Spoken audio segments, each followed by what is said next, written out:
فاعوذ باللہ من الشیطان الرجیم بسم اللہ الرحمن الرحیم۔ اللہ تبارک و تعالیٰ نے قرآن مجید فرقان حمید میں ارشاد فرمایا کہ هو الذی ارسل رسولہ بالہدی ودین الحق لیظہرہ علی الدین کلہ ولو کرہ المشرکون۔ صدق اللہ مولانا العلی العظیم وصدق نبی الرسول المتین۔ اللہ تبارک و تعالیٰ نے حضور اکرم صلی اللہ تعالیٰ علیہ وآلہ وسلم کے ساتھ ہدایت کو اور دین حق کو مشروط فرما دیا،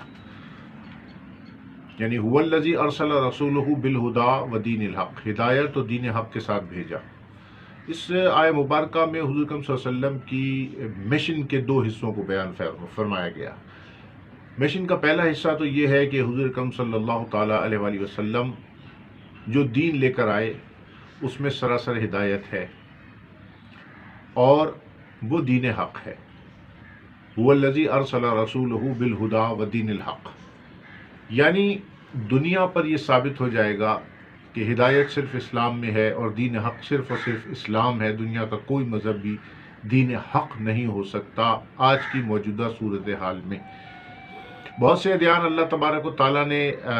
یعنی بہت سے انبیاء اور رسول کو بھیجا اور ان کے ادیان میں، ان کے لائے ہوئے مذاہب میں وقت کے ساتھ ساتھ تبدیلی، تغیر، تبدل آتا گیا اور وہ اپنی اصلی شکل و صورت میں آج قائم و دائم نہیں ہے۔ واحد دین اسلام ہے جو کل عالم انسانیت کے لیے راہ ہدایت بھی ہے اور دین حق بھی ہے، اور جیسے جیسے انسان عقلی شعوری طور پر اپنی ارتقاء کے سفر کو مکمل کرتا چلا جائے گا، آگے بڑھتا چلا جائے گا، ہر دور میں دین حق، دین اسلام کی حقانیت اور اس میں جو ہدایت ہے وہ عالم انسانیت پر اور عقل انسانی پر، شعور انسانی پر واضح تر ہوتی چلی جائے گی۔ پہلی چیز تو یہ۔ دوسری چیز جو مشن کا دوسرا حصہ ہے وہ یظہرہ علی الدین کلہ، اللہ تبارک و تعالیٰ نے اپنے حبیب سرکار دو عالم نور مجسم صلی اللہ تعالیٰ علیہ وآلہ وسلم، خاتم النبیین صلی اللہ علیہ وآلہ وسلم کو دین حق اور ہدایت کے ساتھ بھیجا، اسلام کے ساتھ۔ اور کیوں؟ دوسرے مشن کا حصہ یہ لیظہرہ علی الدین کلہ، کہ اس دین کو دنیا کے تمام ادیان پر، تمام نظاموں پر، تمام ازم پر، چاہے وہ کمیونزم ہو، سوشلزم ہو، کیپٹلزم ہو، وہ کوئی بھی ازم ہو، اس پر اس دین کو غالب آ کر رہنا ہے، اور اس دنیا کا مستقبل دین اسلام ہی ہے، اسلام کو غلبہ حاصل کرنا ہے۔ اب یہ دو حصے ہیں اس آیہ مبارکہ کے بنیادی طور پر۔ جہاں تک پہلے حصے کی بات ہے تو ہم یہ دیکھتے ہیں کہ دین کو، دین اسلام کو، دین حق اور اس میں ہدایت کے جو معاملات ہیں اس کو کافر بھی تسلیم کرتے ہیں۔ دنیا کے بڑے بڑے مستشرقین نے اسلام پر ریسرچ کی، اسلام پر کتابیں لکھی، تحقیق کی، اور یہ واضح طور پہ کہا کہ قرآن مجید فرقان حمید جیسی کوئی کتاب نہیں، اور دین اسلام میں بڑے اچھے اصول ہیں زندگی کے اور بڑی اچھی تعلیمات ہیں۔ یہی بات حضور اکرم صلی اللہ تعالیٰ علیہ وآلہ وسلم کی شان عبدیت کے حوالے سے، یعنی بحیثیت بشریت کے حوالے سے، ہر انسان نے جو ریسرچ کی سرکار دو عالم نور مجسم صلی اللہ علیہ وسلم کی ذات والا صفات پر، وہ یہی کہا کہ آپ جیسا بہترین انسان کوئی نہیں ہو سکتا۔ آپ صادق ہیں، امین ہیں، اور یہ لقب دینے والے بھی کفار تھے، کفار مکہ تھے، مشرکین مکہ تھے۔ یعنی حضور صلی اللہ علیہ وسلم کے بشری تقاضوں کو، یعنی سیرت کو، کے اچھے اصولوں کو کافر بھی مانتا ہے، آج بھی مانتا ہے۔ اس دور میں بھی اس کا معترف تھا، صادق اور امین کا لقب دینے والے بھی کافر ہی تھے، مشرکین مکہ ہی تھے۔ اور حضور صلی اللہ علیہ وسلم نے جب ہجرت فرمائی تو آپ کے پاس امانتیں انہی لوگوں کی رکھی ہوئی تھیں جو آپ کو صادق اور امین مانتے تھے۔ تو پتہ یہ چلا کہ دین اسلام کی جب بات آئے گی، جب سرکار دو عالم نور مجسم صلی اللہ علیہ وسلم کی بات آئے گی، تو دین اسلام کے حوالے سے کہ اسلام میں ہدایت کے اصول ہیں، اسلام میں بڑی اچھی تعلیمات ہیں، اسلام جو ہے وہ انسانیت کا احترام کرتا ہے، اسلام جو ہے انسانی حقوق کی بات کرتا ہے، اسلام جو ہے وہ انصاف کی بات کرتا ہے۔ یہی چیزیں حضور اکرم صلی اللہ علیہ وسلم کی ذات والا صفات میں، کہ سرکار دو عالم نور مجسم صلی اللہ علیہ وسلم کی ذات والا صفات صادق اور امین ہے، رحم دل ہیں، رحم فرمانے والے ہیں، اور جتنی بھی انسانی بشری اچھی خصوصیات ہیں، آپ کے اخلاق اعلیٰ ترین ہیں، اس کے سب معترف ہیں۔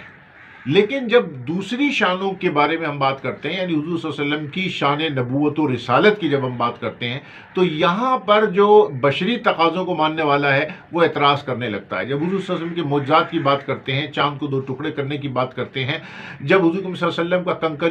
کنکریوں کا حضور صلی اللہ علیہ وسلم پر کلمہ پڑھنے والے معجزات کی بات کرتے ہیں، جب درخت کا حضور صلی اللہ علیہ وسلم کی بارگاہ میں سجدہ ریز ہونے کی بات کرتے ہیں، جب زمین کو پھاڑ کر درخت حضور صلی اللہ علیہ وسلم کی بارگاہ میں آ کے سجدہ ریز ہو گیا، جب اس کی بات بات کرتے ہیں، جب حضور صلی اللہ علیہ وسلم کے سورج پلٹانے کی بات کرتے ہیں، جب حضور صلی اللہ علیہ وسلم کے انگشتان مبارک سے پانی کی چشمے جاری ہونے کی بات کرتے ہیں، جب سرکار دو عالم نور مجسم صلی اللہ علیہ وسلم کی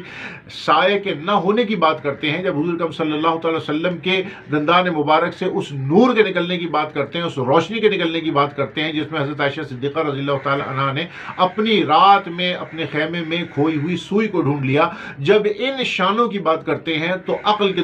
گھوڑے جو ہیں وہ دوڑائے جاتے ہیں، اور یہ لوگ یہ کہتے ہیں کہ جناب یہ شانیں تو حضور صلی اللہ علیہ وسلم کو عطا نہیں ہوئی تھی، یہ لوگوں نے حدیثوں میں اپنی طرف سے بنا لی ہیں وغیرہ وغیرہ۔ یعنی شان نبوت و شان رسالت و حضور صلی اللہ علیہ وسلم کی معجزات، حضور صلی اللہ علیہ وسلم کا وہ مقام جو عقل سے ورا ہے، جب اس کی بات کی جاتی ہے تو یہ اس کے معترف نہیں ہوتے، اور جب دین اسلام کے غلبے کی بات کی جاتی ہے لِیُظْہِرَهُ عَلَى الدِّینِ كُلِّهِ تو اس کے مخالف ہو جاتے ہیں۔ یعنی دین کو اور اسلام کو مسجد کے اندر آپ کنفائن کر دیتے ہیں۔ ایسے لوگ دین اسلام کو سمجھتے ہیں کہ یہ مسجد کے لیے آیا ہے، یہ حجروں کے لیے آیا ہے، یہ صرف خانقاہوں کے لیے آیا ہے، یہ ذاتی مسئلہ ہے، یہ آپ کا انڈیویجول میٹر ہے، یہ کلیکٹیو میٹر نہیں ہے، جبکہ دین اسلام کے بارے میں اللہ تبارک و تعالیٰ نے واضح طور پہ حضور صلی اللہ علیہ وسلم کے مشن کے دوسرے حصے کو اس آیہ مبارکہ میں بیان فرمایا لِیُظْہِرَهُ عَلَى الدِّینِ كُلِّهِ۔ محبوب یہ دین ایسا ہے جو حق پر بھی ہے، اور ہدایت اور دین حق آپ کی ذات سے مشروط ہے۔ جو حضور اکرم صلی اللہ تعالی وسلم کو خاتم النبیین نہیں مانتا، جو حضور صلی اللہ علیہ وسلم کو اپنا محبوب نہیں مانتا، جو اپنی جان سے بڑھ کر نہیں مانتا، قرآن مجید فرقان حمید نے مقام پہ یہ کہہ دیا جس کا مفہوم یہ ہے کہ اگر تم اللہ اور اس کے رسول کی محبت پر تجارت کو، پیسے کو، مال کو، دولت کو، طاقت کو اگر تم ترجیح دیتے ہو، اپنی نفسانی خواہشات کو، حب الشہوات من النساء، اگر تم اپنے سونے چاندی کے ڈھیروں کو، اپنی تجارت کو، اپنے بزنس کو، اپنی ٹریڈ کو، اگر اپنی طاقت کو، اپنی حکمرانی کو حضور اللہ تبارک و تعالیٰ اور اس کے نبی کی محبت پر فوقیت دیتے ہو تو اللہ تبارک و تعالیٰ نے ارشاد فرمایا پھر اللہ کے عذاب کا انتظار کرو۔ قوموں پر عذاب کیوں آیا؟ قوموں پر عذاب اس وجہ سے نہیں آیا کہ انہوں نے نمازیں پڑھنا چھوڑ دی تھی، قوموں پر عذاب اس وجہ سے نہیں آیا کہ وہ گناہ گار تھے، قوموں پر عذاب اس وجہ سے آیا کہ جب انہوں نے اللہ کے بھیجے ہوئے رسولوں کی شانوں میں گستاخیاں کی۔ پورا قرآن مجید فرقان حمید اٹھا کے سروے کر لیجئے، اللہ تبارک و تعالیٰ نے جب قوموں پر عذاب کا معاملہ فرمایا تو نبیوں سے فرمایا کہ آپ ان بستیوں کو چھوڑ کر چلے جائیں، اب میں جانوں اور یہ جانے، کیونکہ انہوں نے آپ کی توہین کی۔ جب نبیوں کو اپنے جیسا بشر کہا گیا تو اللہ تبارک و تعالیٰ کا غیظ و غضب جوش میں آیا اور ان قوموں پر اللہ کا عذاب نازل ہوا۔ جب انہوں نے ناانصافی کی، جب انسانوں کا قتل عام کیا، جب اللہ والوں اور اللہ اور اس کے رسول کے نام لیواؤں پر ظلم و ستم کیے تو ان قوموں پر عذاب آیا اور گیہوں کے ساتھ گھن بھی پسا۔ ایک بستی کے بارے میں یہ روایت آتی ہے کہ اللہ تبارک و تعالیٰ نے اس بستی اور اس جو خطہ ارضی تھا جہاں پہ کثیر تعداد میں انسان تھے، اللہ تبارک و تعالیٰ نے فرشتوں کو حکم دیا کہ اس بستی کو جا کے الٹ دو۔ فرشتے گئے اور ایک فرشتہ واپس آئے اور کہا الہ العالمین، اس بستی میں ایک ایسا بھی بندہ ہے جس نے پلک جھپکنے تک بھی تیری نافرمانی نہیں کی ہے، وہ اتنا عبادت گزار ہے کہ وہ حجرے میں بیٹھا رہا اور عبادت کرتا رہا، اس نے لمحے بھر بھی تیری نافرمانی نہیں کی۔ تو اللہ تبارک و تعالیٰ نے ارشاد فرمایا جس کا مفہوم یہ ہے کہ سب سے پہلے تو اسی کو مارو۔ جب ظلم و ستم ہو رہا تھا، جب اللہ کے دین کا مذاق اڑایا جا رہا تھا، جب اللہ کے نبی کا مذاق اڑایا جا رہا تھا تو یہ تسبیحہ پھیر رہے تھے۔ لِیُظْہِرَهُ عَلَى الدِّینِ كُلِّهِ، دین اسلام کو غلبے کے لیے بھیجا ہے، دین اسلام کو غلبہ حاصل ہو کر رہے گا۔ یہ کفار و مشرکین سمجھتے ہیں کہ یہ دین پارلیمنٹ کے لیے نہیں ہے، یہ دین اسمبلی کے لیے نہیں ہے، یہ دین کاروبار کے لیے نہیں ہے، یہ دین اجتماعی زندگی کے لیے نہیں ہے، یہ دین بزنس کے لیے نہیں ہے۔ وہ سمجھتے ہیں کہ دین اسلام کو جس طریقے سے یورپ میں separation between church and state ہوا، وہ چاہتے ہیں کہ دین اسلام کو آج مسلم ممالک میں مسجدوں تک محدود کر کے رکھ دو، روایتی دین بنا لو، روزے رکھیں، نمازیں پڑھیں، یہ اپنی جو تقریبات ہیں یہ منائیں، لیکن پارلیمنٹ میں دین اسلام کی بات نہ ہو، اسمبلی میں دین اسلام کی بات نہ ہو، اسمبلی کے فلور پر یا رسول اللہ کے نعرے نہ لگیں، اسمبلی کے فلور پر قرآن کو آئین نہ بنایا جائے۔ قرآن آئین حیات ہے، اور جب کبھی نمرود و شداد نے اللہ کے نبیوں سے ٹکر لی ہے یا اللہ والوں سے ٹکر لی ہے تو وہ پاش پاش ہو کے رہ گئے ہیں، آج ان کے نام تک کوئی لینے والا نہیں ہے۔ اور قرآن مجید فرقان حمید نے بار بار کہا سیروا فی الارض فانظروا کیف کان عاقبۃ المکذبین، جاؤ دیکھو زمین، گھومو پھرو، دیکھو کتنے بڑے بڑے طاقتور، کتنے بڑے بڑے جبر و استبداد والے لوگ جن کے پاس لاؤ لشکر تھے، ہزاروں لاکھوں کروڑوں کے، جن کے حکم پر گردن مار دی جاتی تھی، ایسے ایسے حکمرانوں کا، ظالم جابروں کا کیا حال ہوا۔ سیروا فی الارض، جاؤ جا کے ان کے روئنس دیکھو، جاؤ جا کے ان کے آثار دیکھو۔ ایسی قومیں آج کہاں ہیں؟ مٹی کے نیچے دبی ہیں، دریا برد ہو گئی ہیں، سمندر برد ہو گئی ہیں۔ اللہ تبارک و تعالیٰ ان پر پتھر برسائے، کیوں؟ اس وجہ سے کہ انہوں نے جب دین حق کو پس پش ڈالا اور شیطان کو خوش کرنے کی کوشش کی. اللہ تبارک و تعالیٰ قرآن مجید فرقان حمید میں ارشاد فرماتا ہے وَإِن مَّكَّنَّاهُمْ فِي الْأَرْضِ کہ جب ہم تمہیں خلافت عرضی عطا کریں، جب پاور دیں تم کو اس زمین پر حکمران بنائیں تو کیا کرو گے؟ یأمرون بالمعروف کیا کرو گے؟ نیکیوں کو پھیلاؤ گے. وَيَنْهُونَ عَنِ الْمُنْكَرِ اور برائیوں کو ختم کرو گے. تو سب سے بڑی برائی کیا تھی؟ صحابہ کرام کی زندگی سے ثابت ہوتا ہے کہ سب سے بڑی برائی یہ تھی کہ اللہ کے نبی کے دشمنوں کو ختم کرنا. سب سے بڑی برائی یہ تھی کہ دین اسلام کی حقانیت کو نہ ماننے والے اور مسلمانوں پر جبر اور ظلم اور ستم کرنے والوں کے خلاف ٹکر لینا. اللہ تبارک و تعالیٰ چاہتا ہے دنیا میں ایک ایسا مسلم طبقہ وجود میں آ جائے، مومنوں کی ایسی جماعت وجود میں آ جائے کہ جہاں کہیں مسلمانوں پر، جہاں کہیں انسانوں پر ظلم و ستم ہو رہا ہو، وہ ان کے خلاف نبرد آزما ہو اور دین اسلام کو غالب کر دیں. کیا دین اسلام کو غالب کرنا یہ ہے کہ جو اللہ کا نام لینے والے ہیں، جو اللہ کے رسول کا محبت کا دم بھرنے والے ہیں، ان کے اوپر ظلم و ستم کیا جائے؟ کیا اسلامی ریاست کو کیا یہ زیب دیتا ہے کہ کیا وہ دین اسلام کی بات تو کرے لیکن دین اسلام کا کام نہ کرے؟ تو اللہ تبارک و تعالیٰ نے قرآن مجید فرقان حمید میں واضح طور پہ ارشاد فرما دیا لِيُظْهِرَهُ عَلَى الدِّينِ كُلِّهِ محبوب یہ دین غالب آ کر رہے گا، کوئی اس کو غالب ہونے سے روک نہیں سکتا. بڑے بڑے فرعون آئے، بڑے بڑے شداد آئے، بڑے بڑے نمرود آئے، لیکن آج ان کا کوئی نام و نشان نہیں ہے. تو جب طاقت آ جائے، جب پیسہ آ جائے، جب انسان کے پاس اختیار آ جائے، تو مومن وہ ہوتا ہے کہ جب پیسہ آتا ہے تو دین اسلام کا کام کرتا ہے، اور تو منافق وہ ہوتا ہے جب اس کے بعد پیسہ آ جائے تو وہ بے حیائی اور فحاشی اور برے کاموں میں پیسہ لگاتا ہے، وہ جوئے اور شراب میں پیسہ لگاتا ہے. اور جب مومن کے پاس اختیار آ جائے تو وہ دین حق کو غالب کرتا ہے، وہ دین اسلام کو پھیلاتا ہے، وہ مسجدیں قائم کرتا ہے، وہ مدرسے قائم کرتا ہے، وہ اسلامک انسٹیٹیوشن ریسرچ سینٹر قائم کرتا ہے، وہ درسگاہیں بناتا ہے، وہ دین اسلام کو پھیلانے اور اس کی ترویج کا انتظام کرتا ہے، اپنا پیسہ دین اسلام کے پھیلانے کے لیے لگاتا ہے. اور جب منافق کے پاس پیسہ آ جائے تو وہ کیا کرتا ہے؟ دین اسلام کی بیخ کنی کرتا ہے، وہ برائیوں میں پیسہ لگاتا ہے. جب مومن کو اللہ نے زندگی عطا فرمائی ہے تو مومن کا کام یہ ہے، کیا ہے؟ مومن کا کام یہ ہے کہ محمد سے وفا تو نے تو ہم تیرے ہیں، یہ جہاں چیز ہے کیا لوح و قلم تیرے ہیں، اور نہ ہو یہ پھول تو بلبل کا ترنم بھی نہ ہو، چمن دہر میں کلیوں کا تبسم بھی نہ ہو، یہ ساقی بھی نہ ہو، میں بھی نہ ہو، تم بھی نہ ہو، بزم توحید بھی دنیا میں نہ ہو، تم بھی نہ ہو. تو اللہ تبارک و تعالیٰ نے اس دین کو غلبے کے لیے بھیجا ہے، اور یہ دین غالب آ کر رہے گا. دنیا میں کوئی اس کا راستہ نہیں روک سکا. اللہ تبارک و تعالیٰ سے دعا ہے کہ اللہ تبارک و تعالیٰ ہمیں جو سرکار دو عالم صلی اللہ علیہ وسلم نے ارشاد فرمایا من رأى منکم منکرا فلیغیرہ بیدہ فبلسانہ وبقلبہ وہو اضعف الایمان او کما قال رسول اللہ صلی اللہ تعالی وسلم. جب تم میں کوئی برائی دیکھے تو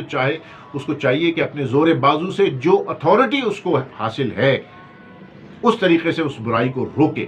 تو حکمرانوں کو جو اتھارٹی حاصل ہے برائیوں کو روکنے کے لیے، وہ اس سے برائیوں کو روکنا چاہیے. ایک عام آدمی کو کیا اتھارٹی حاصل ہے؟ کم سے کم وہ اگر ہاتھ سے نہیں روک سکتا، اس کے پاس کوئی اتھارٹی نہیں ہے، کوئی پاور نہیں ہے، تو کیا کرے؟ فبلسانہ جہاد باللسان سے کام. وَإِن لَمْ يَسْتَطِعْ اگر وہ یہ بھی نہیں کر سکتا فبقلبہ تو کم سے کم دل میں برے کو برا جانے، وَهُوَ أَضْعَفُ الْإِيمَانِ اور یہ ایمان کا کم ترین درجہ ہے. تو ہر ایک کو دیکھنا چاہیے ہم ایمان کے کس درجے پر فائز ہیں. Practically if we are trying to stop the evils in the society and especially in the Islamic state, so it means that you are at the first level of iman.